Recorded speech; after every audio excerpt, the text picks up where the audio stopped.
ईर्ष्या प्रश्न विचारत असतो की हे जे श्रोत्र आहे, श्रोत्र म्हणजे आपलं कान वगैरे जे आहे, त्वचा आहे किंवा मन आहे, याच्या मागे असणारा जो आहे तो कोण आहे असं प्रश्न विचारतो. तो गुरु त्यावर उत्तर देतात. तर हे सगळं आपण डिटेलमध्ये खूप सुरुवातीपासून बघितलं आहे. तर आता फक्त आपल्याला सगळे मंत्र आणि त्याचा जो मुख्य अर्थ आहे तेवढाच बघायचा आहे.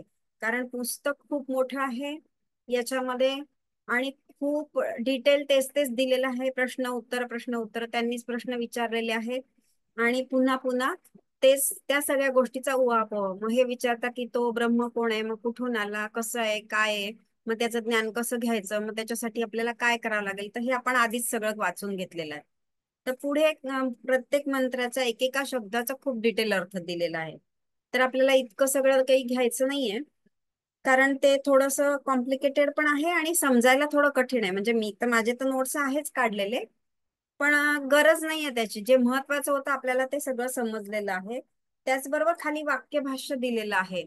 हे बघा, तुम्हाला दिसतं ना प्रत्येक पेजवर. मी दाखवते तुम्हाला. हे पदभाष्य असतं वरती आणि हे वाक्यभाष्य आहे खालच्या भागामध्ये. तर हे याचं पदभाष्याचं जे आपण डिटेल वर्णन केलंय त्याचं अजून खूप मोठं विश्लेषण खाली दिलंय. त्यामुळे ते परत रिपीट करायची गरज नाही. तेच तेच आहे, शब्द बदलून त्यांनी त्याचा जास्ती विस्तार केलेला आहे. तर त्याची पण आपल्याला गरज नाहीये. आणि सगळ्यात महत्वाचं म्हणजे फक्त आपल्याला शेवटी जे यक्ष उपाख्यान जे दिलेलं आहे ते घेणं महत्वाचं आहे. ती एक स्टोरी आहे, स्टोरी टाईप मध्ये दिलेलं आहे. त्याच्याद्वारे आपल्याला कळतं की कोण सगळ्याचा चालक कोण आहे ते. आणि आता इथे आपण प्रत्येक वेळेस बघितलंच आहे आणि मंगल मॅडमही आपल्याला सांगत असतात की आपणच सर्व आहोत. तर पहिला आपला मंत्र आपण बघितला, सगळ्यात महत्वाचा जो मंत्र आहे तर तो आपण मागच्या वेळेस बघितला. ओम केनेशितम पतति प्रेषितम मनः, केन प्राण प्रथम प्रेतियुक्तः, केनेशितां वाचमिमां वदन्ति, चक्षुश्रोत्रकौ देवो युनक्ती. म्हणजे कोणता देव या सगळ्याला प्रेरित करत असतो. देव म्हणजे इथे आता असं देवता वगैरे नाही घ्यायचंय अर्थ, किंवा याच्या मागे कार्य करणारा कोण आहे. त्यांनी ते विचारलं कि यह मन किसके द्वारा इच्छित और प्रेरित होकर अपने विषयों में गिरता है म्हणजे कि आपल्या विषयांकडे का धाव घेतो. किससे प्रयुक्त होकर प्रथम प्रधान प्राण चलता है. तर यांनी सांगितलं आहे की प्रधान म्हणजे प्रथम म्हणजे प्राण का विशेषण आहे, म्हणजे जो सुरुवातीचा प्राण आहे, अशा प्रकारे त्यांनी ते सांगितलं. प्राणी किसके द्वारा इच्छा की हुई वाणी बोलते हैं, म्हणजे आपण जी वाणी बोलतो ते कोणाच्या इच्छेद्वारे, आणि और कौन देव चक्षु तथा श्रोत्र को प्रेरित करता है, म्हणजे ऐकायला आणि बघायला चक्षुंना आणि श्रोत्रांना कोण देव प्रेरित करत असतो. अशा प्रकारचा आपण त्या दिवशी हा मंत्र बघितला. तर हे याचं पण विश्लेषण आपण पुष्कळ बघितलं. तर दुसरा मंत्र जो आहे,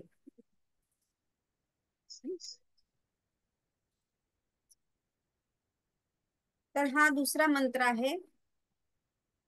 ते त्यांनी जो प्रश्न विचारलाय त्याला उत्तर आहे. बाकी एकच प्रश्न आहे याच्यामध्ये आणि बाकी सगळे उत्तर आहे. आणि गुरु कसे असले पाहिजे, शिष्य कसा असलं पाहिजे, हे सगळं आपण आतापर्यंत बघितलं. तर आपण आता महत्वाचाच भाग फक्त याच्यामधला बघणार आहोत. तर दुसरा मंत्र आहे श्रोत्रस्य श्रोत्रम मनसो मनो, यद वाचोह वाचम सौ प्राणस्य प्राणश्चक्षुश्च चक्षु अतिमुच्च धीरा, प्रेत्यास्मान लोकादमृता लोकात अमृता भवंती. तर त्यांचं इथे आता आहे उत्तर दिलेलं आहे. जसं गुरु त्याला सांगताय शिष्याला, जो श्रोत्र का श्रोत्र, मन का मन और वाणी का भी वाणी वही है, प्राण का प्राण और चक्षु का चक्षु, ऐसा जानकर धीर पुरुष संसार से मुक्त होकर इस लोक से जाकर अमर हो जाता है. असा जो आहे याच्या मागे श्रोत्राचा श्रोत्र म्हणजे कानाचाही कान, कानाच्या मागे कानाला जो चालना देतो मुख्य जो आहे तो श्रोत्र. म्हणजे आपला जो शारीरिक इंद्रियांचा जो आहे कान, समजा आता आपण हा कान म्हटलं, त्याचा कान कोण आहे, त्याचा कान म्हणजे मुख्य, त्याच्या मागचा जो प्रेरक आहे किंवा इच्छाशक्ती ज्याची आहे तो कोण आहे असं त्यांचं म्हणणं आहे. जो श्रोत्र का श्रोत्र म्हणजे कानाचा कान. प्रश्न इथे काय विचारलाय तर लक्षात आलाच असेल तुमच्या सगळ्यांचा की ह्या कानाला किंवा या मनाला किंवा प्राणाला की कोण प्रेरणा देत असतो, इच्छित आणि प्रेरित कोण करत असतो? आवाज नाही येते? सविता मोहिते मॅडम, तुमचं हे करून पहा, म्यूट असाल तुम्ही, नाही तर मग तुमचा आवाज मोबाईलचा कमी असेल. बाकीच्यांना येतोय का आवाज? हो मॅडम, येतोय आवाज, हा क्लिअर ठीक. आहे एकदम. ठीक आहे मग मॅडम, तुमचं बघून घ्या तुम्ही, आवाज मोठा करून. तर त्यांचं म्हणणं आहे की त्या श्रोत्राचा श्रोत्र म्हणजे त्याच्या मागची प्रेरणा आणि इच्छा करणारा जो आहे तो, और मन का मन, वाणी का वाणी की वाणी भी है, वही प्राण का प्राण और चक्षु का चक्षु, म्हणजे मनाचा मन, जसं कानाचा कान म्हटलं आहे, मनाचं मन कोणतं आहे, वाणी की भी वाणी है, म्हणजे आपण जी वाणी बोलतो त्याच्या मागची पण जी एक वाणी आहे प्रेरणा देणारी, वही प्राण का प्राण, म्हणजे प्राणाचा प्राण जो आहे, आणि और चक्षु का चक्षु म्हणजे डोळ्यांचा जो डोळा आहे, ऐसा जानकर, त्याच्या मागचा जो कोणी आहे त्याला समजून घेऊन, धीर पुरुष संसार से मुक्त होकर इस लोक से जाकर अमर हो जाता है. धीर पुरुष म्हणजे कोण सांगितलंय इथे? जे विद्वान, जो शिष्य आहे, ज्याने ह्या सगळ्या म्हणजे ज्याच्यामध्ये हे सगळे गुण आहे की ज्याच्याद्वारे तो ब्रह्माची प्राप्ती करू शकतो, ज्याला ज्ञान होतं, असा जो धीर पुरुष. धीर पुरुषचा अर्थ त्यांनी इथे घेतलेला आहे. तर तो धीर पुरुष म्हणजे तो शिष्य किंवा मुमुक्षू आपण म्हणूया. तर तो जो आहे, तर त्याला हे सगळं समजतं. ऐसा जानकर म्हणजे याचं जे ज्ञान आहे, याच्या मागे कोण आहे त्याचं ज्ञान घेऊन, इस लोक से जाकर अमर हो जाता है. अमर म्हणजे काय? अमर म्हणजे की जसं ते सप्त चिरंजीव आहेत आपले, त्या अजूनपर्यंत अमरच आहे तसं नाही, किंवा महाअवतार बाबाजी जसे अमर आहे इतक्या वर्ष, तसं अमर नाही म्हणता येणार याला. म्हणजे शरीराने अमर नाही, तर त्यांनी असं म्हटलेलं आहे की अमर म्हणजे मृत्यूला प्राप्त जो होत नाही तो, म्हणजे शरीराने मृत्यू ज्याचा होत नाही असं नाही, की जो या सगळ्या ह्याच्या पासून अटॅचमेंट आणि डिटॅचमेंट सोडून जो आहे, आणि जो फक्त ब्रह्मज्ञानाचं ज्याला म्हणजे हे लागलेलं आहे, वेड म्हणतो आपण अशा प्रकारे, की तोच जो मुमुक्षु आहे, तर तोच जाणू शकतो, तोच त्याला धीर पुरुष असं म्हटलंय. जसं गीतेत आपण म्हणतो स्थितप्रज्ञ. तर तो संसार से मुक्त होकर, म्हणजे जे संसार, आपण ह्या संसारात सगळीकडे अटकलेलो असतो, हे ते सगळं आपल्याला हवं असतं, तर त्याच्यातून तो मुक्त असतो. म्हणजे दिसतं कर्म करतानाच तो दिसत असतो, पण तो अलिप्त असतो आतून. तर त्याला असं अमर होणं असं म्हणतात इथे. त्यांनी असं सांगितलेलं आहे. तर एक दोन वाक्य आपण फक्त वाचायचे आणि मग पुढचा श्लोक आपल्याला घ्यायचा आहे. जो श्रोत्र का श्रोत्र माने, ये जो श्रोत्र है माने जो एक कान है, या खुद कोई व्यवहार नाही करता, म्हणजे जो कान आहे म्हणा किंवा मन आहे किंवा वाणी आहे, हे जी प्रत्येक इंद्रिय आहेत आपली, ते स्वतः व्यवहार नसतात करत, कारण ते जड आहे, ते आपण मागच्या वेळेस बघितलं. तर इसके पीछे श्रोत्र का श्रोत्र है, वही ब्रह्म है. तर याच्या मागचा जो प्रेरणा देणारा आणि इच्छा करणारा जो मुख्य आहे, तो जो ब्रह्म आहे, तोच तो आहे. वही ऑब्सोल्यूट ट्रूथ आहे, म्हणजे तेच ते आहे. मनाच्या साठी पण तेच वापरलं आहे, प्रत्येक गोष्टीसाठी तेच वापरलंय, प्राणासाठी, चक्षुसाठी, प्रत्येक गोष्टीसाठी त्यांनी त्याचं ते उत्तर दिलेलं आहे, की त्याच्या मागचा जो आहे तो आहे, आणि त्याचं ज्ञान आपल्याला उपलब्ध करायचं आहे. म्हणजे ऍक्च्युअल ते ज्ञान आपल्यामध्येच असतं, पण त्याच्यावर आपले लेयर्स पडलेले असतात, जसं मॅडम सांगतात तसं, त्यामुळे आपल्याला समजत नाही की आपणच ते सर्व आहोत. तर ह्या सगळ्याच्या मागे प्रेरणा देणारा जो ब्रह्म असं त्यांनी म्हटलेलं आहे, तो आपणच आहोत. आपल्या ह्या कॉन्सेप्टच्या द्वारे आपल्याला घ्यायचंय ते पूर्वीच्या याच्याप्रमाणे. पूर्वी ते जसं मॅडम सांगता की ते ईश्वराला किंवा ब्रह्माला वेगळं समजत असायचे ना, आपण वेगळं, असा प्रकार आहे. तर तसं न घेता आपण हेच बघायचं की तेच आहे. तर त्यांनी इथे तेच सांगितलेलं आहे की धीर पुरुष म्हणजे बुद्धिमान पुरुष, म्हणजे विवेकी, की जो, ज्याला हे ज्ञान झालेलं आहे की हे सगळं संसार, हे सगळं म्हणजे हे सगळं मृत्यू लोकात मृत्यूला प्राप्त होणार आहे, अनित्य आहे, आणि जे सत्य आहे, जे नित्य आहे, ते त्याची प्राप्ती करायची जो मुमुक्षु त्याच्या मागे असतो, त्याला बुद्धिमान आणि विवेकी पुरुष असं त्यांनी म्हटलेलं आहे. तर पहिल्या मंत्रात आपण बघितलं होतं की इच्छा कोण करत आहे, कोण इच्छा करत आहे? कामना जो उसको होती है वो कौन करता है, तर त्यांनी असं सांगितलं आहे की याच्यात त्यांनी त्याचा अर्थ सांगितलेला आहे की इच्छा आणि कामना प्रेरणा देणारा तोच आहे, तोच म्हणजे ते ब्रह्म ज्याचं ज्ञान आपल्याला प्राप्त करायचं आहे. तर अशा प्रकारे त्यांनी सांगितलं की या सगळ्याच्या मागे जो आहे तर ते तो आपणच असतो. म्हणजे आपल्या ह्या कन्सेप्टच्या द्वारे आपल्याला घ्यायचंय की आपणच सगळं असतो. पण आपल्याला ते ज्ञान नसल्यामुळे आपल्याला गुरूंकडे जाऊन ते ज्ञान घ्यावं लागतं, अभ्यास करावा लागतो, ते जसं सांगतील त्याप्रमाणे वागावं लागतं. आणि शेवटी मग त्या ज्ञानाची आपल्याला प्राप्ती होते आणि आपल्याला समजतं की या सगळ्याच्या मागे जो आहे तर तो मुख्य आहे, ज्याची प्राप्ती आपल्याला करायची आहे. तर असं कोण करत असतं, ते धीर पुरुष करत असतात, जे विवेकी पुरुष असतात, ज्यांना हे समजलं आहे की या सगळ्या गोष्टी सोडून आपलं जे ध्येय आहे त्याच्याकडे आपल्याला जायचं आहे. तो वो मुक्त हो जाता है माने काय म्हणता, अमर हो जाता है माने काय म्हणताय ते, की अमर म्हणजे त्या शरीराने मरते लोकांमधून तो निघतो असं नाही आहे. तर त्यांचं म्हणणं आहे की या सगळ्या अटॅचमेंट मधून तो बाहेर निघतो. आणि अजून एक गोष्ट मी सांगायचंच राहिलं की ह्या प्रत्येक याच्यामध्ये मी तुम्हाला म्हंटल की याच्याशी रिलेटेड, या संदर्भाशी रिलेटेड किंवा या एकेका वाक्याशी रिलेटेड जर दुसरं वाक्य असेल तर ते वेगळ्या वेगळ्या सगळे जे उपनिषद आहे 11 त्याच्यामध्ये पण त्याच्याशी रिलेटेड वाक्य असल्यामुळे प्रत्येक वेळेस आपण ते वाचत होतो. आपण ते आता वाचणार नाही कारण सेम अर्थाचेच आहे. तर आपल्याला तर हे समजून गेलंय की मुख्य विषय काय आहे याचा. मुख्य विषय हा आहे की आपल्याला आत्मज्ञानाची प्राप्ती करायची, म्हणजे आपल्या स्वरूपाची आपल्याला प्राप्ती करायची. तर ते न करता आपण फक्त आता हे सगळे जे मंत्र आहे आणि त्याचे अर्थ फक्त आपल्याला वाचायचे.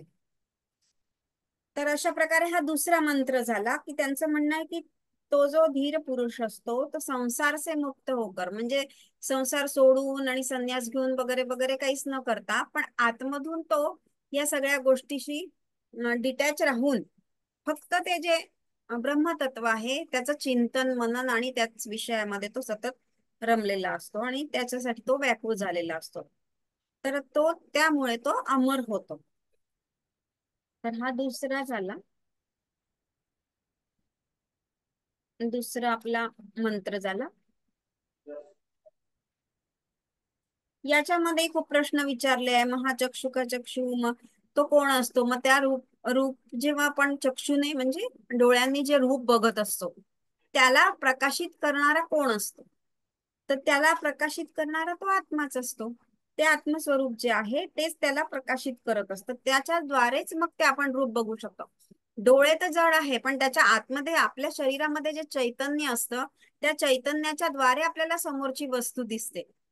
तर हे कसं, ही प्रोसेस कशी कशी असते, तर त्याच्यामध्ये सांगतात की डोळ्यांना ते रूप दिसतं पण त्याचं ज्ञान कुठे होतं, आपल्या मनाला. आपण मनामध्ये त्याचा विचार करत असतो की हा हा हे आपण कुठेतरी बघितलेलं आहे.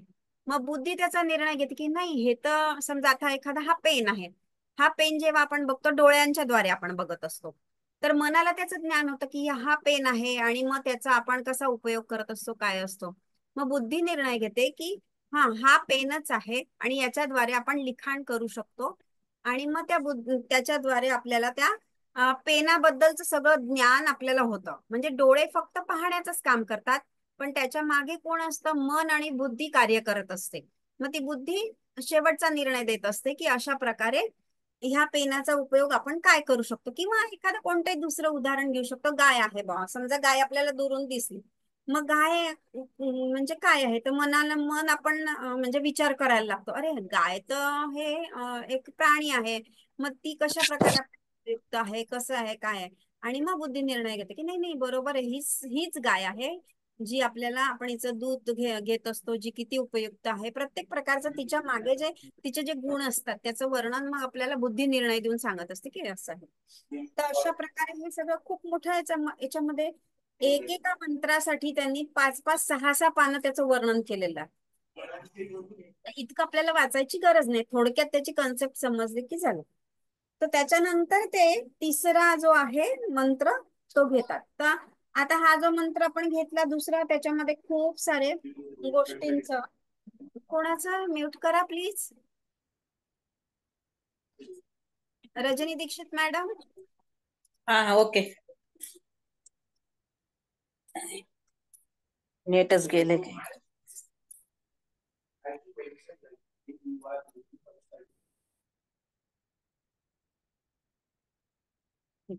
मीच केलं mute. तर कृपया लक्ष द्या सगळ्यांनी की आपला आवाज नाही आला पाहिजे. तर अशा प्रकारे या सगळ्या गोष्टींचं आहे. तर ह्याच्यामध्ये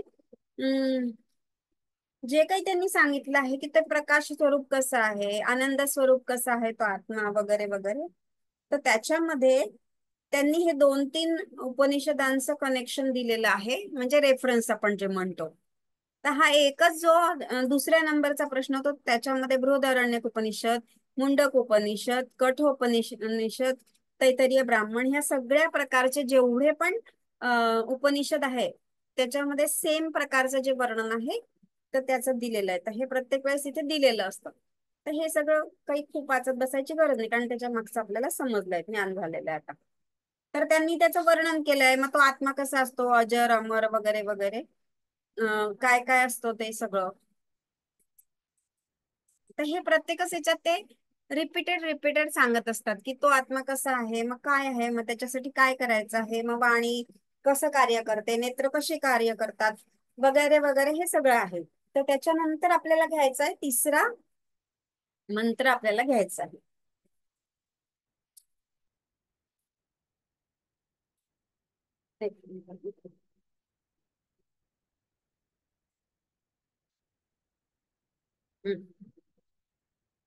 तर तिसरा मंत्र आहे तो पण उत्तराच्याच प्रकारामध्ये आहे.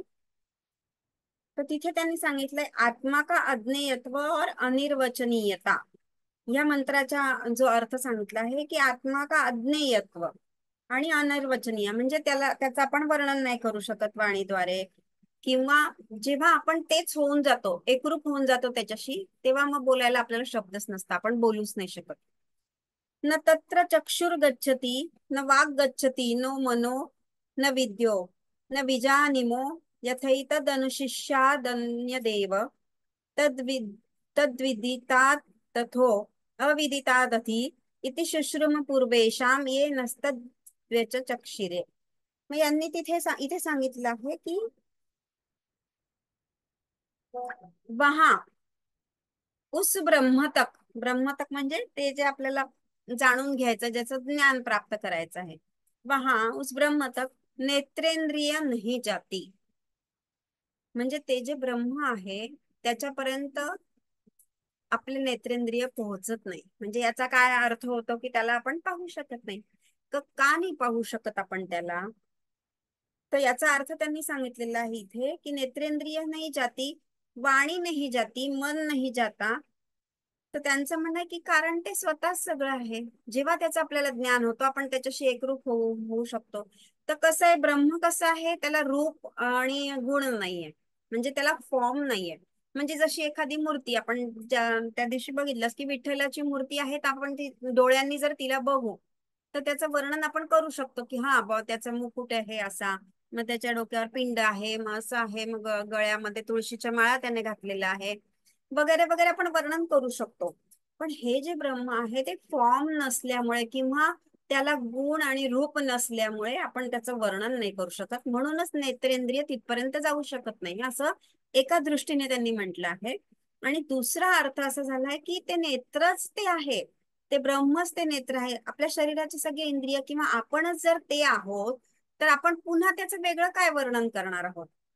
तर म्हणून नेत्रेंद्रिय नाही जाती, वाणी नाही जाती, वाणी त्याचं वर्णन म्हणजे आपण त्याचं शब्दाने वर्णन नाही करू शकत, असं त्यांचं म्हणणं आहे. मन नाही जाता, वहां तक पोहोचता ही नाही. मन विचारांच्या पलीकडे आहे, कारण ते मनाच्या आणि सगळ्याच्या पलीकडे आहे ते. अतः जिस प्रकार शिष्य को इस ब्रह्म का उपदेश करना चाहिए, तर ते गुरु असं म्हणतात की हे सगळं तिथे पोहोचू नाही शकत, हे सगळे इंद्रिय तिथे काहीच काम नाही करू शकत. तर शिष्याला या ब्रह्माचा जर आपल्याला उपदेश करायचा झाला तर कसं करायचं बा, कारण की त्याने ते जाणलेलंच नाहीये, अजून सुरुवातच आहे त्याची, आपण त्याला फक्त मार्गदर्शन करतो आहे काय काय त्याला आपण सांगतो आहे त्या प्रकारे तो करतो आहे. पण त्याला त्याचा उपदेश आपल्याला नेत्रेंद्रिय किंवा वाणी किंवा जे काय आहे त्याच्याद्वारे आपण सांगू शकलो असतो, किंवा ते रूप वगैरे असतं त्याचं, तर काही गुण असते त्याच्यामध्ये. तर पण इथे तर ते काही पोचतच नाही हे सगळे इंद्रिय. मग त्याला आपण कसं सांगायचं समजून, हे इथे प्रश्न त्यांना स्वतःला पडतो. आणि मग ते म्हणतात शिष्याला की हमारी समझ में नहीं आता, म्हणजे किस तरह से हम आपको समझे, म्हणजे तुम्हाला मी कशा प्रकारे समजून सांगू, शिष्याला म्हणतात ते. वह विदित से अन्य है. विदित से म्हणजे वर्णन नाही करू शकत ना आपण त्याचं. म्हणजे जे ज्ञान आपल्याला प्राप्त होतं त्याच्यापेक्षा ते वेगळं आहे. इंद्रियांच्या द्वारे जे ज्ञान प्राप्त होतं, इंद्रियांच्या द्वारे आपल्याला कशाचं ज्ञान प्राप्त होतं, तर इंद्रियांच्या द्वारे आपल्याला वस्तूचं ज्ञान प्राप्त होऊ शकतं. एखादं जे ऑब्जेक्ट आहे किंवा ऑब्जेक्टिव्ह वस्तू आहे, ऑब्जेक्टिव्ह आपण ज्याला म्हणतो, त्याचं ज्ञान कसं, जसं आता हा पेन आहे तर याचं वर्णन आपण डोळ्यांनी बघितलं की करू शकतो. वाणीने मी सांगू शकते की आता याचा रंग काळा आहे, मध्ये निळा आहे, निळ्या रंगाचा बॉल पेन आहे, वगैरे वगैरे. आपण असं वाणीने त्याचं वर्णन करू शकतो. आणि मन नाही, जाता मनाने विचार करतो की हा आपण केवढ्याचा घेतला, कधी घेतला, कोणी दिलाय का आपल्याला गिफ्ट, हे विचार आपण मनाने करू शकतो. पण इथे तसं काहीच नाहीये ना. ते ब्रह्माशी जर तुम्ही एकरूपच नाही झाले किंवा त्याचं ज्ञानच तुम्हाला नाही, शास्त्रामध्ये वर्णन आहे ते असं असतं तसं असतं तसं असतं, पण जोपर्यंत तुम्हाला ते प्रत्यक्ष तुम्ही त्याची अनुभूती नाही घेणार तोपर्यंत ते समजण्याची जी तुमची लेव्हल आहे ती जर नसेल तर, आम्ही तुम्हाला किती समजून सांगितलं, म्हणजे गुरूंनी शिष्याला सगळ्या प्रकारे शास्त्राचं ज्ञान दिलं की ते असं असतं, सगळं सगळं सगळं सांगितलं, तरी सुद्धा जोपर्यंत त्याला प्रत्यक्ष अनुभूती नाही होणार तोपर्यंत ह्या सांगण्याचा त्याला काहीच, म्हणजे त्याद्वारे त्याचा उपयोग नाही होणार आणि समजणार पण नाही की हे काय म्हणताय बा. तर म्हणून ते म्हणतात की विदितसे अन्य आहे, म्हणजे ज्याचं वर्णन केलं जाऊ शकतं इंद्रियांच्या द्वारे, जी वस्तू आपल्याला दिसते किंवा जे पण काही दिसतं, वस्तू व्यक्ती जे पण काही दिसतं त्याचं आपण वर्णन करू शकतो.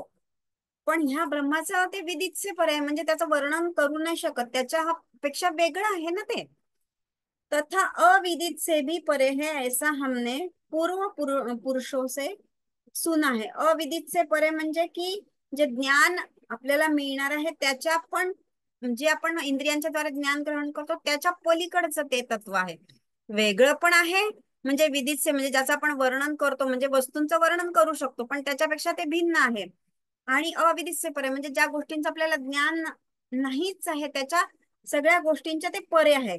ऐसा हमने पूर्व पुरुषों से सुना है. पूर्व पुरुष म्हणजे आचार्य वगैरे जे ऋषी मुनी आहेत त्यांच्याद्वारे. कारण ह्या ज्या सगळ्या म्हणजे हे जे ज्ञान देण्याच्या ज्या प्रथा आहेत त्या सगळ्या गुरु परंपरागत असतात. म्हणजे हे एक गुरु आपल्या शिष्यांना सांगतील, मग त्यांचे शिष्य त्यांच्या शिष्यांना सांगतील, हे गुरु परंपरागत आहे. म्हणून त्यांनी म्हटलं की पूर्व पुरुष म्हणजे जे आपले गुरु आहेत, पूर्व परंपरेनुसार त्यांनी आम्हाला सांगत आले की हे असं असं असतं, याची जाणीव तुम्हाला करून घ्यायची आहे. तर हे सगळं ते विदितचे अन्य है और अविदितचे परे है, म्हणजे ह्या सगळ्या गोष्टीच्या ते पलीकडे आहे असं आम्ही त्यांच्या तोंडाने ऐकलेलं आहे बा, गुरूंनी आम्हाला अशा प्रकारचं ज्ञान दिलेलं आहे. पण आता तुम्हाला कसं सांगायचं की अशाच प्रकारे त्यांनी आम्हाला सांगितलंय की ते वेगळं आहे इंद्रियांच्या ज्ञानापेक्षा, आणि अविदितचे परे म्हणजे त्या ज्ञानाच्या पण पलीकडे आहे. जिन्होंने हमारे प्रति उसका व्याख्यान किया था म्हणजे आम्हाला वर्णन करून सांगितलं, कारण की ते अनुभूतीपूर्ण लोक होते. प्रत्येकाला जी अनुभूती झाली, गुरूंना जी अनुभूती झाली त्याद्वारे ते वर्णन करून सांगू शकत होते. त्या अनुभूतीचा अर्थ जो आहे तो त्यांना जशा प्रकारे सांगता येईल शिष्याना तसं समजून सांगत होते. पण हे जे शिष्य आहे यांना अजून अनुभूती व्हायची आहे, पण शास्त्रात दिल्याप्रमाणे आम्ही वर्णन करू शकतो ते तेवढंच फक्त, पण अनुभूती प्रत्यक्ष तुम्हालाच करायची आहे. मुख्य उद्देश जो आहे तुमचा तो तुम्ही स्वतःच प्राप्त करून घेऊ शकता, आम्ही फक्त तुम्हाला सांगू शकतो, मार्गदर्शन करू शकतो, असं त्यांचं इथे म्हणणं आहे. तर इथे थोडस आपण सांगू की मांडुक्य उपनिषद में गौड़पादाचार्य की मांडुक्य कारिका है, उसमें वह कहते हैं कि मन को अमन करना पड़ता है. मन को अमन करना माने मन को पूर्ण रूप से कामना रहित करना पड़ता है. अमन म्हणजे त्या मनामध्ये कुठल्याही प्रकारच्या इच्छा कामना अशा प्रकारे काहीच नको. ईश्वर शुद्ध मन को गोचर होता है, त्यावेळेसच आपण त्याची प्राप्ती करू शकतो. जेव्हा तुमचं मन कामना वासना विरहित होईल, शुद्ध होईल, त्यावेळेसच आपण त्याची प्राप्ती करू शकतो. त्याशिवाय आपण त्याची प्राप्ती करू शकत नाही, असं त्यांचं म्हणणं आहे.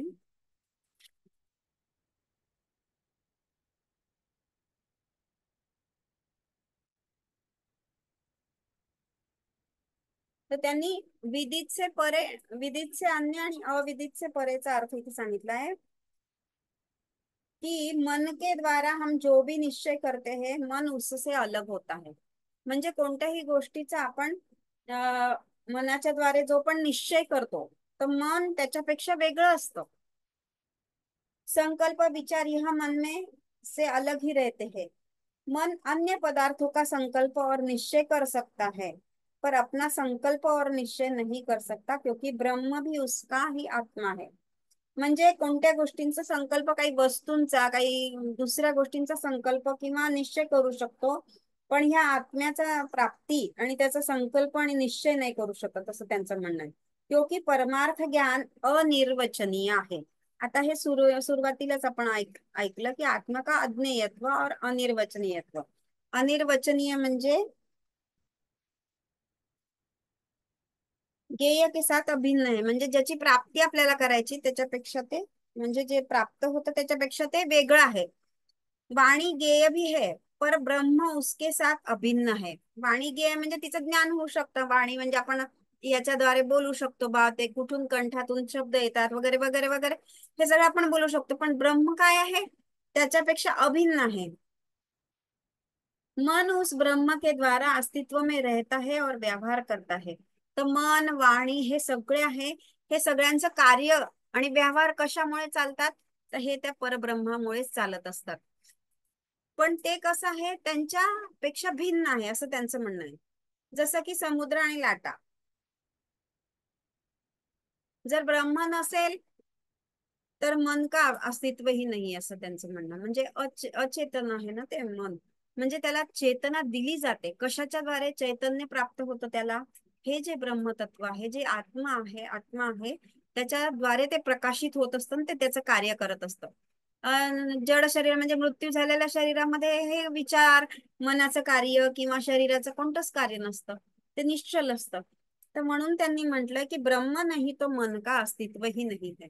म्हणजे हे ब्रह्मतत्व जर नसतं, त्याच्याद्वारेच हे आपले इंद्रिय प्रकाशित होत असतात, त्यांना प्रकाश मिळत असतो, त्यांना चैतन्य मिळत असतं, असं त्यांचं म्हणणं आहे.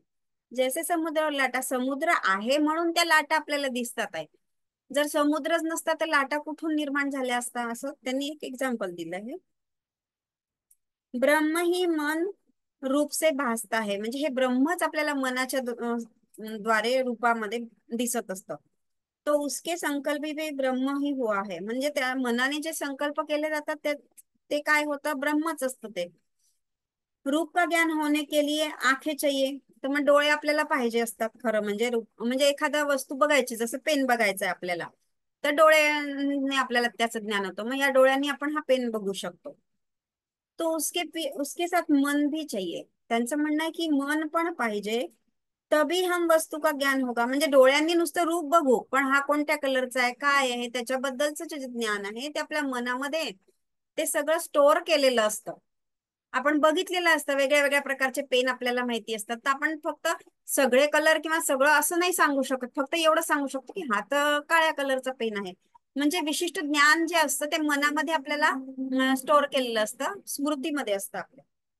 तभी हम वस्तु का ज्ञान प्राप्त करते हैं. उनका इंद्रियों का विषय ब्रह्म नहीं होने के कारण हम नहीं जानते कि ब्रह्म ऐसा है. त्या इंद्रियांचा विषयच नाही तो ब्रह्म. इंद्रियांचे विषय वेगळे वेगळे आहे. जसं डोळ्याचा विषय रूप म्हणजे कोणत्याही याचा आकार बघायचा, कानाचा विषय ऐकणे, पण त्यांचा विषय ब्रह्म नसल्यामुळे ते जाणूच नाही शकत की ब्रह्म काय आहे. अशा प्रकारे त्यांनी हे सगळं वर्णन केलेलं आहे. हे थोडक्यामध्ये पण एक दोन दोन वाक्य घेऊ, बाकी मग आपण अर्थाकडेच जाऊया.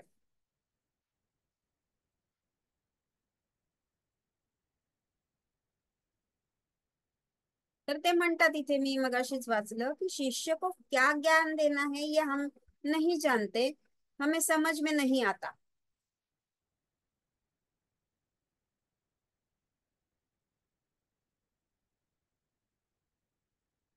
प्रत्यक्षादि प्रमाण से ब्रह्म की प्रचिती नहीं कराई जा सकती. म्हणजे प्रत्यक्ष ज्या गोष्टी आपल्याला डोळ्यांनी दिसतात त्याद्वारे आपण ब्रह्माची प्रचिती आम्ही तुम्हाला देऊ नाही शकत, असे ते गुरु शिष्यांना सांगतात. माने इंद्रियों के द्वारा आंखों से देखना प्रत्यक्ष ज्ञान है. जसं एक गोष्ट आता मी माझीच याच्यातली एक गोष्ट सांगते की विजय कृष्ण गोस्वामी म्हणून होते, हे श्रीरामकृष्णांचे भक्त होते. तर ते ढाक्यामध्ये राहत होते आणि श्रीरामकृष्ण कलकत्त्याला दक्षिणेश्वरला राहत होते. पण ते विजय कृष्ण गोस्वामी जेव्हा बसले होते ध्यानाला, तेव्हा प्रत्यक्ष त्यांच्या रूम मध्ये बसले होते. त्यांच्या समोर प्रत्यक्ष श्रीरामकृष्ण अवतरले अवतरले म्हणजे समोरच आले. तर त्यांना खूप आश्चर्य वाटलं की तुम्ही तर दक्षिणेश्वरला असतात, मग इथे अशा. तर ते हात लावून लावून बघत होते, त्यांना हात लावून ते बघत होते की खरंच हे श्रीरामकृष्ण आहे की नाहीये म्हणून. तर हे कसं झालं, प्रत्यक्ष ज्ञान झालं की मी हात लावून बघितलंय बघ. तर मला समजतं की नाही हे तर प्रत्यक्ष आहे. आणि मग जेव्हा ते दिसले नाही तेव्हा त्यांनी दक्षिणेश्वरला गेल्यावर त्यांना सांगितलं की तुम्ही तर इथे आहे, मग मला तिथे कसे दिसले, पण मी तुम्हाला हात लावून बघितलं, हे मला प्रत्यक्ष ज्ञान झालं, असं त्यांचं म्हणणं आहे. तर गुरूंचं म्हणणं हेच आहे की प्रत्यक्षादी प्रमाण म्हणजे प्रत्यक्ष जर कोणती वस्तू दिसते आहे डोळ्यांना, तर आम्ही ते सांगू शकतो वर्णन करून की असं असं ते ब्रह्म असं. पण ही वस्तू, ही जी गोष्ट आहे ती तर दिसण्याच्या पलीकडे आहे, वाणीच्या पलीकडे आहे, म्हणजे त्याचं वर्णन नाही करू शकत आपण. मनाच्या पलीकडे, त्यांचं विचारांच्या पलीकडे, मन विचार करत असतं, संकल्प विकल्प करत असतं. त्या सगळ्याच्या पलीकडे असल्यामुळे आम्ही ते ज्ञान तुम्हाला कसं द्यायचं याचा प्रश्न आम्हाला पडला, असं ते म्हणतात. तर मग त्यांचं म्हणणं आहे की आम्ही ज्या प्रकारे तुम्हाला सांगतो तर त्याप्रमाणे तुम्ही शास्त्राभ्यास, श्रवण, मनन, निधिध्यासन, ध्यान इत्यादि मेहनत तो आपको करनी पड़ेगी. हे सगळं तर तुम्ही करायचंच आहे. इस प्रकार अर्थात ब्रह्म जिज्ञासा म्हणजे ब्रह्माची जिज्ञासा तुम्हाला करायची आहे, चिंतन करायचंय, शास्त्राद्वारे त्याचं काय आहे वर्णन ते पण बघायचं आहे. तर या इसलिए शास्त्र क्या है, शास्त्र योनित्वाद माने सृष्टि का जन्म, क्रिएटेड यूनिवर्स, ये तत्व अभेद शास्त्र के द्वारा उसे जाना जा सकता है. तर त्यांचं म्हणणं तेच आहे की हे सगळं आम्ही तुम्हाला समजून सांगू शकतो, पण प्रचिती तुम्हाला स्वतःलाच करून घ्यायचंय, अनुभूती तुम्हाला स्वतःलाच प्राप्त करायची आहे.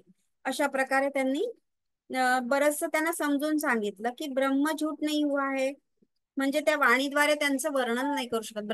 ब्रह्म झूठ नाही हुआ है माने काय की इथे त्यांनी सांगितलंय की वाणीद्वारे त्याचं वर्णन नाही करू शकत. जगामध्ये एकच वस्तू अशी आहे की जो झूठा नाही है हुआ है माने ब्रह्म, की त्याचं वर्णनच नाही करू शकत. ज्याने त्याला बघितलं आहे तो बघत म्हणजे बघू शकतो, पण तुम्हाला सांगू नाही शकत की ते असं आहे तसं आहे. ही स्वतःची त्याची अनुभूती असते. असं ते समजून सांगतात शिष्याला की हे सगळं स्वतः तुम्हाला प्राप्त करून घ्यावे लागेल, पण आम्ही ज्या प्रकारे मार्गदर्शन करू त्या प्रकारे तुम्ही हळूहळू पुढे जाऊन हे सगळं प्राप्त करू शकता. तर इंद्रियों के द्वारा जो ज्ञान होता है वो अल्प ज्ञान होता है. म्हणजे इंद्रियांच्या द्वारे आपण जो बघतो ते अल्प ज्ञान असतं. म्हणजे अल्प म्हणजे ऑब्जेक्टिव्हच आपण बघू शकतो की म्हणजे ही वस्तू आहे, जसं हा मोबाईल आहे, मग याला बघू शकतो, मग याच्यामध्ये काय स्टोअर असतं काय नाही वगैरे वगैरे हे सगळं. पण जे ब्रह्मतत्व आहे, जे आपणच तत्व आहे, आपणच आहोत, त्याचं वर्णन आपण करू नाही शकत, त्या अनुभूतीचा विषय असं त्यांचं म्हणणं आहे. तर असं इतक्यापर्यंत बरंच काही काही अजून खूप काही सांगितलंय, त्याच्याशी रिलेटेड सगळ्या उपनिषदांमधले मंत्र सांगितले त्यांनी. तर या मंत्राचा अर्थ बराच बराच मोठा त्यांनी दिलेला आहे. इतकं वाचायची आपल्याला काही गरज नाहीये. त्याच्यानंतर आपण जाऊ शकतो चौथ्या मंत्राकडे. तर हा जो चौथा मंत्र आहे, आता इथपर्यंत त्यांनी व्यवस्थित गुरूंनी सांगितलं. पहिला तो प्रश्नच आहे की कशाच्या द्वारे हे इच्छा आणि प्रेरणेमुळे आपण हे आपले जे इंद्रिय ते कार्य करत असतात. मग दुसऱ्या मंत्रामध्ये ते सांगतात आपल्याला की आपण दुसरा मंत्र आता वाचला, त्याचा अर्थ त्यांनी सांगितला की जो श्रोत्र का श्रोत्र, मन का मन, वाणी की वाणी है, वही प्राण का प्राण और चक्षु का चक्षु ऐसा जानकर धीर पुरुष, ह्या सगळ्याची जाणीव ज्या व्यक्तीला होते तो पुरुष अमरत्वाला प्राप्त होतो. हा झाला दुसऱ्या याचा अर्थ झाला. मग तिसरा आपण आता बघितला की नेत्रेंद्रिय से उसको जाना नहीं जा सकता, वाणी से नहीं, मन से नहीं. इस प्रकार शिष्य त्या शिष्याला मग आपण कशा प्रकारे समजून सांगायचं असा प्रश्न त्या गुरूंना पडतो. तर मग हे 3 प्रश्न इतके आहे. मग चौथ्या प्रश्नापासून प्रत्येक जे इंद्रिय आहे त्याचं वर्णन केलं आहे, 4थ्या प्रश्नापासून 8व्या प्रश्नापर्यंत. तर त्यांनी एकेका इंद्रियांचं वर्णन करून सांगितलंय. तर ते आपण थोडं थोडं थोडक्यामध्येच बघायचंय आपल्याला.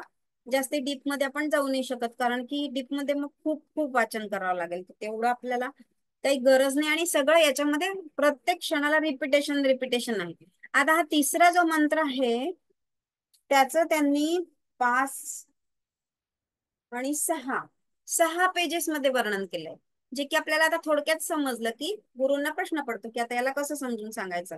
म्हणून आता इथे काय सांगितलं आहे, एक एक इंद्रिय त्यांनी घेतलं आहे आणि त्याचं वर्णन थोडक्यात करून सांगितलं. तर चौथा जो आहे तो आपण बघूया. यद वाचान अभ्युदितम येन वाक् अभ्युद्यते तदेव ब्रह्म तद्विद्धी नेदम यदिदम उपासते.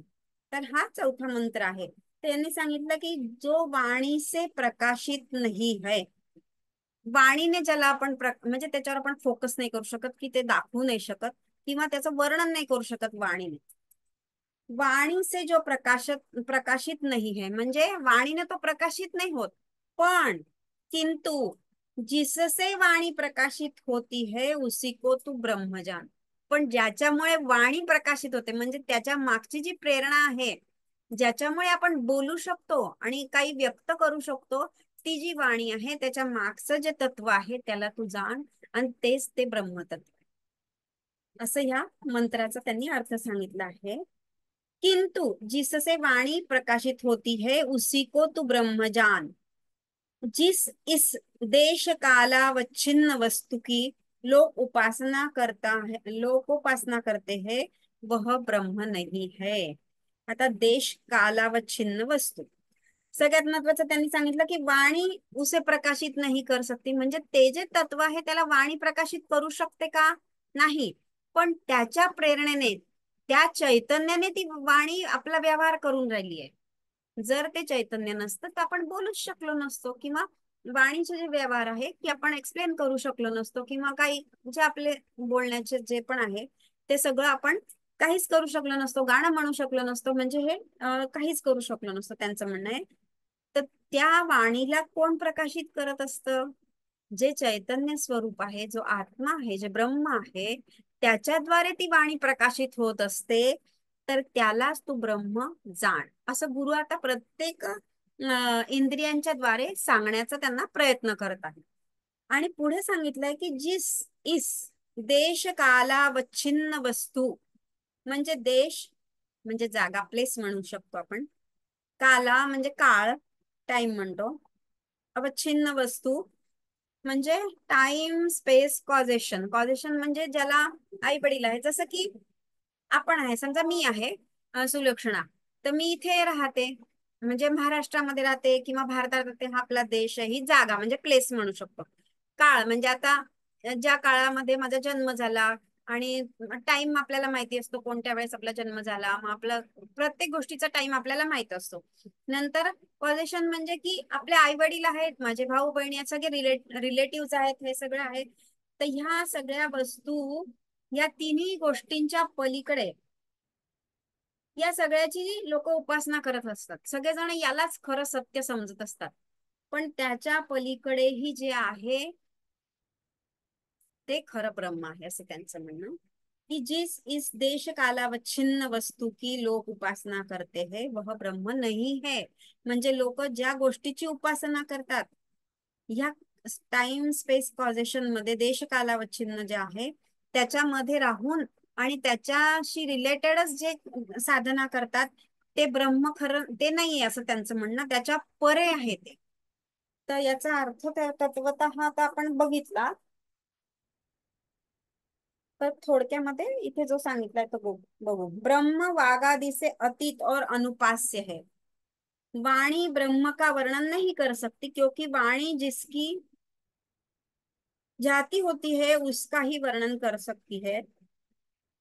म्हणजे जाती म्हणजे की त्याचं स्वरूप काय आहे ते दिसतंय, त्याचं वर्णन करू शकतो. जसं पेन दिसतं तर मी पेनाचं वर्णन करू शकते. तर त्यांचं म्हणणं की ब्रह्माची तर जातीच नाहीये. जाती म्हणजे काही त्याचं स्वरूप आहे का वेगळ्या प्रकारचं? तर नाही. मग ते त्याचं ती वाणी मग त्याचं वर्णन नाही करू शकत. तो नाम और रूप भी नाही आहे ब्रह्म का. ब्रह्माला काही फॉर्म नाही आहे किंवा काही हे नाहीये नाव जसं दिलेलं असतं ते पण नाहीये. तर त्यामुळे ते वाणी त्याचं वर्णन नाही करू शकत आहे. यही इस मंत्र में बताते हैं। और अनुपास्य ब्रह्म की उपासना नहीं कर सकते। त्याची उपासना पण आपण नाही करू शकत. ब्रह्माची उपासना करू नाही शकत कारण की ते निर्गुण निराकार आहे. निर्गुण निराकाराची उपासना आपण करू नाही शकत. उपासना म्हणजे त्याची पूजा करणं, त्याला त्याची भक्ती करणं, की जसं की आपण त्याला आळवणं वगैरे, जे वेगळ्या वेगळ्या प्रकारे फुलं वाहणं, कपडे आपण घालतो किंवा ज्या प्रकारे, असं त्यांचं म्हणणं आहे की ते अनुपास्य आहे. अनुपास्य म्हणजे त्याची उपासना नाही करू शकत आपण, कारण की निर्गुण निराकार की उपासना नहीं हो सकती. जैसे हम विष्णू की उपासना करते, तेच मी एक सांगितलं की फॉर्म मध्ये जर असेल तर तुम्ही करू शकता.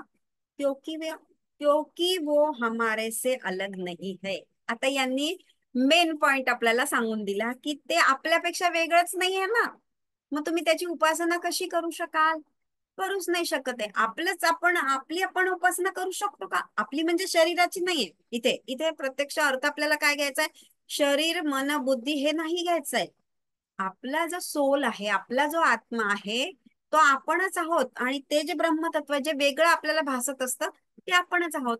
तर इथे त्यांनी शेवटी महत्वाचा पॉइंट मांडलेला आहे, क्योंकि वो हमारे से अलग नहीं है, हम ही वही है. म्हणजे आपणच ते आहोत ना. तर इथे त्यांनी असं शेवट खूप महत्वाचं सांगितलं आहे. तर वाणी से उसको हम ये नहीं कर सकते, वर्णन नाही करायचं. हे वाणी बद्दल त्यांनी सांगितलं. तर असे 8 जे मंत्र आहेत आतापर्यंत, जे आपण चौथ्या मंत्रापासून तर 8व्या मंत्रापर्यंत प्रत्येक गोष्टीचं त्यांनी असं सांगितलं आहे. जसं पहिलं सांगितलंय वाणीचं, मग मनाचं, आणि आता हे जे आहेत 4 मंत्र हे खूपच शॉर्ट आहे. म्हणजे एकच छोटासा पॅराग्राफ त्याच्यासाठी त्यांनी दिलेला आहे की याच्या पलीकडे ते आहे बुवा, याच्याद्वारे आपण त्याला बघू शकत नाही, असं ते सांगितलंय. हमारी वाणी जिसका नियम करने वाला, हमारी वाणी का जो नियम करने वाला है, मन नियमन सॉरी, हमारी वाणी जिसका नियम करने वाला है वो कौन है? हमारी वाणी म्हणजे, वाणी म्हणजे आपण जे बोलतो आहे, शब्द आहे, वर्णन करतो आहे, त्याच्या मागे जो प्रकाश आहे, जे चैतन्य स्वरूप आहे, तेच ते ब्रह्म आहे.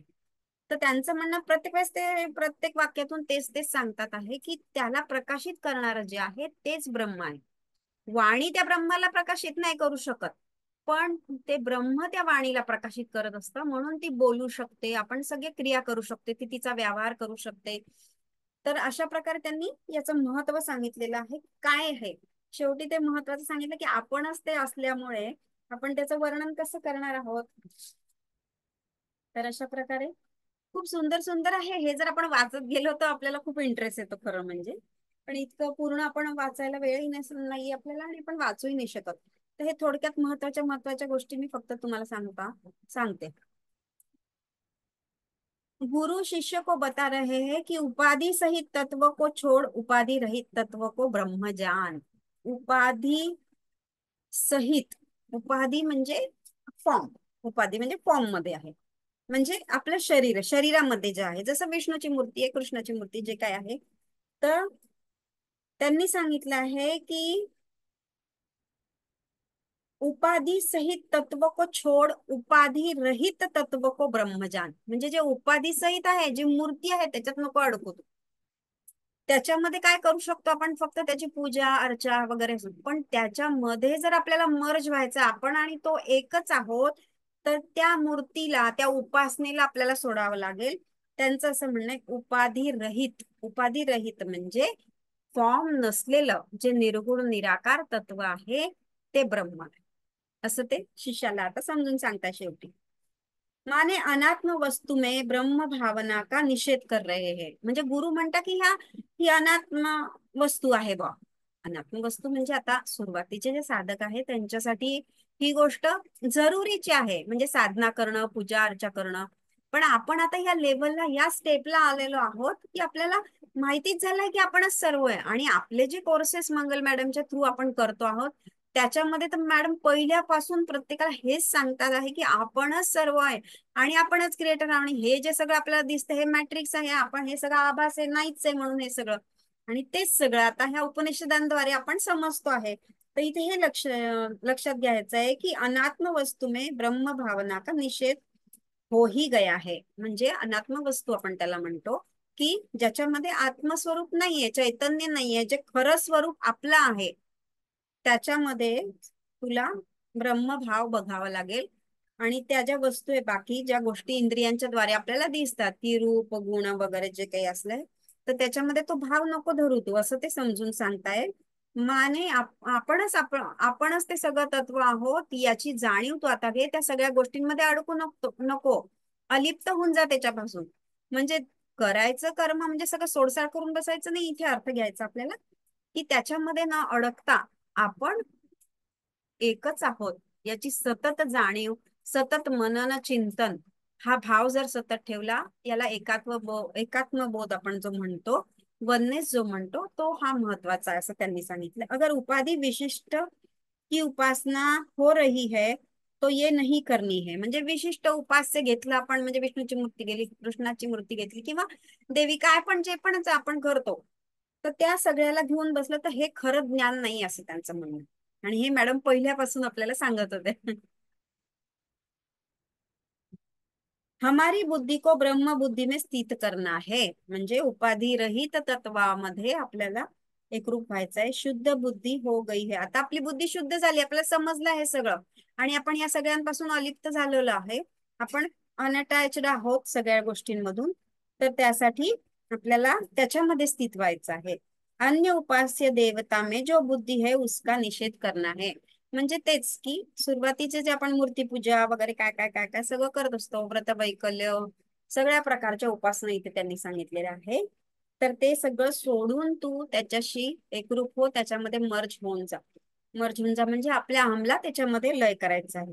यही बात आगे 3-4 मंत्रों से हमें अरे ऊपर संस्कारित करना है. पुढचे पण जे मंत्र आहे त्या प्रत्येक मंत्रात मग त्यांनी अशा प्रकारे सगळं सांगितलं आहे. तर हे असंच हे याच्यामध्ये पण सांगितलंय, बृहदारण्यक उपनिषदामध्ये पण याज्ञवल्क्य मैत्रेयीला सांगतात की हे तत्व जे आहे ते या सगळ्याच्या पलीकडे आहे, तर तू त्याची जाणीव करून घे.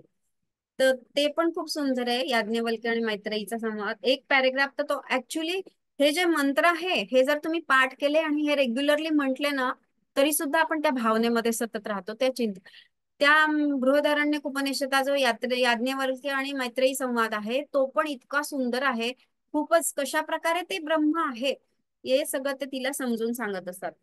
त्याचबरोबर तैत्तिरीय उपनिषदामध्ये पण तेच आहे, म्हणजे सगळ्या उपनिषदांमध्ये तेच आहे, पण यांचे मंत्र इतके सुंदर आहे. हे सगळे पाठ करून जर तुम्ही म्हटले तर आपल्याला ते भाव सुद्धा प्राप्त होऊ शकतो, पण अर्थासहित. नुसतेच मंत्र आपल्याला येतं म्हणून पाठ करून बसायचं तसं नाही करायचं, अर्थासहित. आणि आपणच तो आहोत, ते ब्रह्म आपणच आहोत, ही हे जो अवेअरनेस आहे, ही जाणीव ठेवून मग जर केलं तर खूप आहे. म्हणून म्हणायला इतके सुंदर वाटतात हे सगळे मंत्र, ईशावास्य उपनिषदाचे पण, कठोपनिषदाचे पण, आणि म्हणजे दोन्ही तिन्ही याची खूप छान आहे. तर चला, जरा जास्तीच आज झालं का, किती झाले, आपली वेळ झाली बरोबर. तर अशा प्रकारे हे 4 मंत्र अजून आपले लवकर लवकर होतील आहे. त्यामुळे आपल्याला काही प्रश्न नाही. आणि आपल्याला महत्वाचं जे आहे ते तर कळलंच आहे की आता सगळं काय आहे. शेवटी आपण याच कन्क्लुजन वरती आलो आहोत की आपणच ते ब्रह्म आहोत, आपलंच ज्ञान आपल्याला प्राप्त करायचंय सगळ्या लेयर्स असल्यामुळे. तर अशा प्रकारे हे 4 मंत्र आपले झाले. आणि मग आता उद्या आपण परत पुढच्या मंत्राला सुरुवात करू. तर सगळ्यांना खूप खूप धन्यवाद, तुम्ही ऐकून घेत आहे. ज्या अल्पज्ञानाने मी तुम्हाला समजून सांगते आहे, तरी तुम्ही शांतपणे सगळं ऐकता, त्यासाठी तुम्हाला खूप धन्यवाद. आणि मी विहंगम प्लॅटफॉर्मला खूप खूप धन्यवाद. मॅडम आपल्याला मी उपलब्ध देतात आहे. मी एक बोलू मॅडम? हो बोला ना, कोण बोलतंय? हा, श्रद्धा चाफेकर.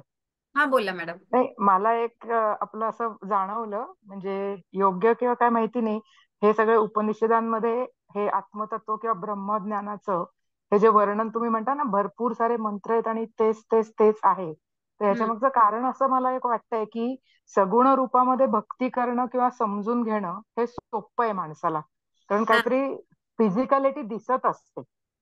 आता हे जे सगळं आत्मतत्व आहे हे थोडंसं निर्गुणाकडे जातं, कारण त्याला तुम्ही म्हणता तसं रंग, रूप, आकार, गंध काही नाही. तर हो. ते आतापर्यंतचं काय आहे आपल्या आयुष्याचे जे काही म्हणजे आतापर्यंतचे सिस्टीम, डीप बिलीफ सिस्टीम असतील, तर समोर दिसलं की ती गोष्ट पटकन समजते. लहान हा, मुलाला सुद्धा बघा, गोष्ट सांगितली आणि समोर चित्र दाखवलं, तर चित्र दाखवलं तर त्याला पटकन कळतं. बरोबर. एखादी गोष्ट नुसतं घोडा आहे किंवा हत्ती आहे तर त्याला समजणार नाही, पण हत्तीचं चित्र दाखवलं तर त्याच्या माइंडमध्ये कुठेतरी बसतं. सो बरोबर. सगुण रूपामध्ये जे सगळं समजण्याची आतापर्यंत जी लेवल आहे माणसाच्या बुद्धीची, तर त्यामुळे ते पटकन कळतं. आणि हे जे आहे त्याला काही रूपरंग नसल्यामुळे आपल्या डोक्यामध्ये ते घुसवायचंय त्या पूर्वीच्या लोकांना, ऋषीमुनींना. आणि म्हणून एकच आत्मतत्व वेगवेगळ्या उपनिषदांमध्ये वेगवेगळ्या मंत्रां थ्रू आपल्यावर तो हॅमरिंग आहे की हे जाणून घ्या, हे जाणून घ्या, हे जाणून घ्या. असं एक थोडस मला मॉरल ऑफ द स्टोरी किंवा crux of this all Upanishad असं एक वाटतं. नाही, तुमचं म्हणणं अगदी बरोबर आहे मॅडम, अगदी तसंच आहे.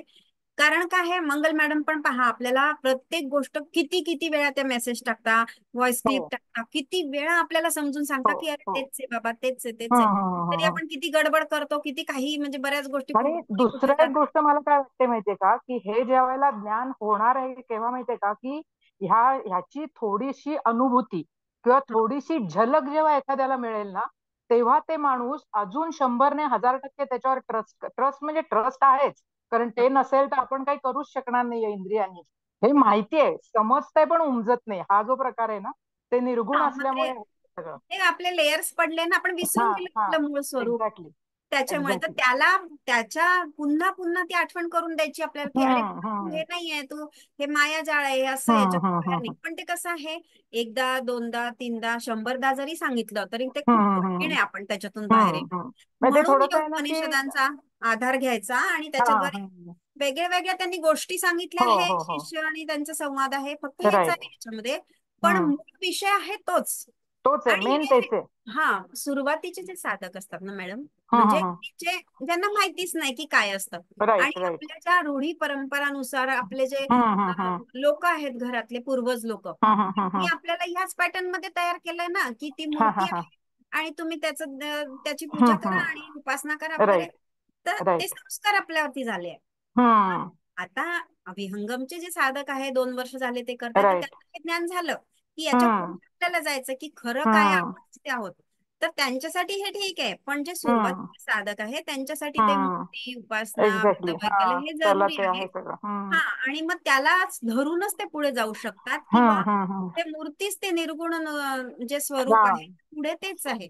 पण सुरुवातीला हम्म. ह्या गोष्टी करणं जरुरीचं आहे. आणि हम्म. आता जेव्हा ही स्टेज आली, म्हणूनच मॅडमने आता का हा प्रोग्राम लॉन्च केला किंवा ह्या गोष्टी हम्म. का घेतल्या, उपनिषद वगैरे, की आता ह्या सगळ्यांची स्टेज आपली तशी आलेली आहे. हो. आणि हे पृथ्वीचं जे आपलं असेन्शन होणार आहे, त्यावेळेस हम्म. सगळ्यांच्या ज्या चेतना आहे त्या वाढल्याच पाहिजे. मग राईट. त्याच्यासाठी हे बिंबवायचं की अरे बाबा, तूच तो आत्मा आहे ना, तूच ते सगळं आहे ना, हो. ते सोड ना बाबा. म्हणून ते सगळं आहे खरं म्हणजे.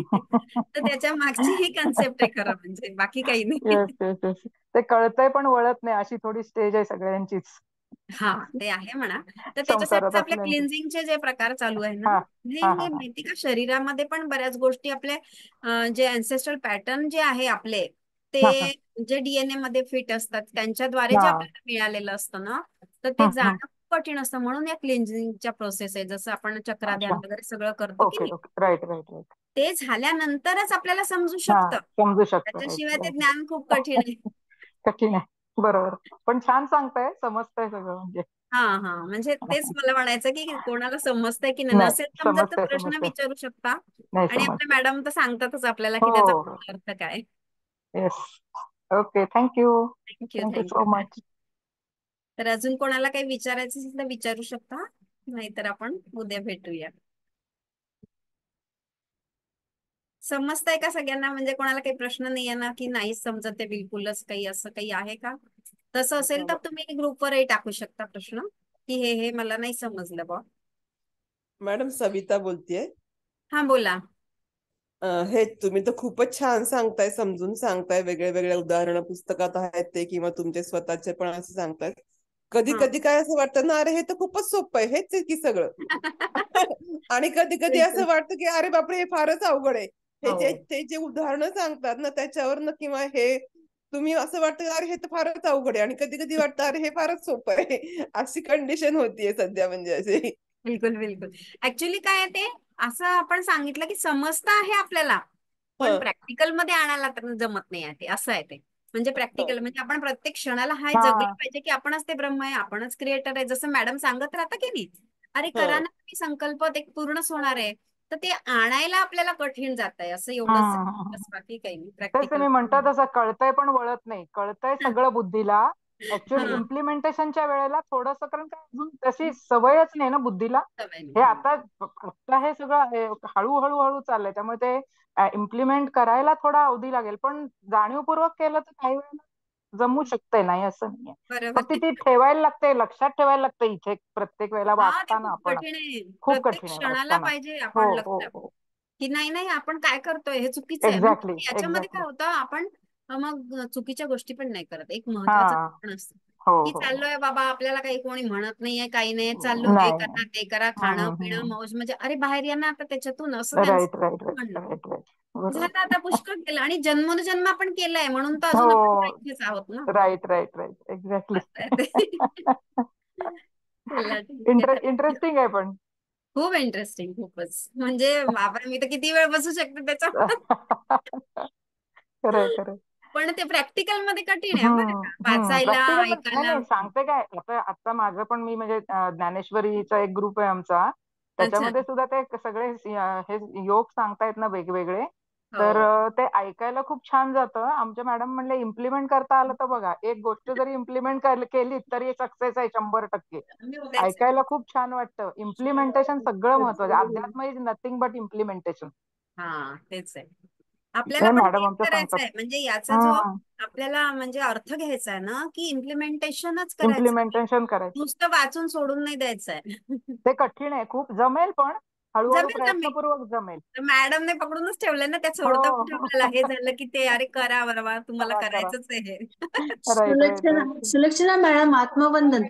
हा, आत्मवंदन मॅडम, मी बोला काय की. म्हणते की एकदम एकदा ऐकून लगेच म्हणजे लक्षात तर येत आहे, पण हा. परत थोडं विसरल्यासारखं होतं. तर हो. तुमचं जे हे रेकॉर्डिंग आहे ते परत परत बघावंसं वाटते की अच्छा. म्हणजे परत लक्षात यायला. हो, तर है बघू ना, शकतो रिपीट ना, टाकलेलेच आहे रिपीट मॅडम. ऐकायला असं वाटतं की परत ऐकावं. हम्म. नाही, ते हम्म. कठीण आहे ते, म्हणजे खरंच कठीण आहे, इतकं सोपं नाही आहे हो ते. ते हो रिपीटेडली तुम्ही ऐकत राहाल ना. हो मला हो मला आता आता आता अर्थ समजायला लागलेला आहे. इतके दिवस तर मला फक्त शब्दांशी फॅमिलियर व्हायला सुद्धा मला खूप वेळ लागला. त्या हो मंत्रांशी, म्हणजे मंत्रांचं संस्कृत कठीण असतं पुन्हा. हो त्याच्याशी, हो मग त्याच्या अर्थाशी, काही काही वेगळे वेगळे शब्द आहे, नवीन नवीन आपण कधी हा ऐकलेलं. हो आता अनुपास्य उपास्य वगैरे ठीक आहे, हे काही आपल्याला म्हणजे इतकं नाही वाटत, पण काही काही शब्द खूप हम्म, कठीण आहेत. तर ते हम्म, समजायलाच किती दिवस लागतात, की अरे याचा अर्थ हा आहे. हम्म, मग परत वाचतो, परत हो विसरतो. मग परत हो थोड्या दिवसांनी वाचतो की हा हा बरोबर हेच होतं, हो पण ते लक्षात नाही राहते. रिपीट रिपीट ऐकून ऐकून ते हम्म. इम्प्लिमेंट करायला लागतं. तर हो. ते थोडस बसेल डोक्यात. होईल होईल. सगळं असं होईल, वाटतं. काळजी नाही करायची आपण. हो हो